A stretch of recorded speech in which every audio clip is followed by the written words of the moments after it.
ಇಷ್ಟು ದಿನ ಎಲ್ಲೋಗಿದ್ದೆ? 6 ತಿಂಗಳಿಂದ ಹುಡುಕ್ತಿದ್ದೀನಿ ಗೊತ್ತಾ. ನೋಡು, ಪ್ರೀತಿ ಅಂದಮೇಲೆ ಅದಕ್ಕೆ ಕಲ್ಲು ಹಾಕೋರು, ಕಾಲು ಎಳೆಯೋರು ಎಲ್ಲ ಇರ್ತಾರೆ. ಅದಕ್ಕೆಲ್ಲ ನಾವು ಹೆದರ್ಕೋಬಾರ್ದು. ಓಕೆ, ನಾನಿದ್ದೀನಿ, ಬಾ.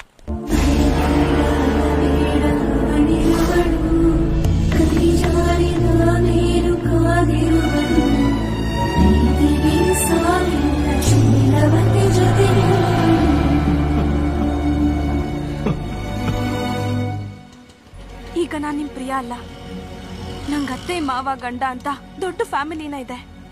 ನಮ್ ಪ್ರೀತಿ ಅದೆಲ್ಲ ಮುಗ್ದು ಹೋದ್ ಕತೆ. ದಯವಿಟ್ಟು ಅದನ್ನೆಲ್ಲ ಹೊರಗೆ ಹೇಳಿ ನನ್ ಜೀವನ ಹಾಳು ಮಾಡ್ಬೇಡಿ. ಈಗ ನಾನು ನಿಮ್ ಜೊತೆ ನಿಂತು ಮಾತಾಡ್ತಿರೋದೆ ದೊಡ್ಡ ತಪ್ಪು. ನಾನೆಲ್ಲಾನು ಮರ್ತಿದ್ದೀನಿ, ನೀವು ಮರ್ತ್ಬಿಡಿ. ಒಂದು ಮಾತ್ರ ಸತ್ಯ, ನಿಮ್ಗೆ ನನಗಿಂತ ಒಳ್ಳೆ ಹುಡುಗಿನೇ ಸಿಗ್ತಾಳೆ.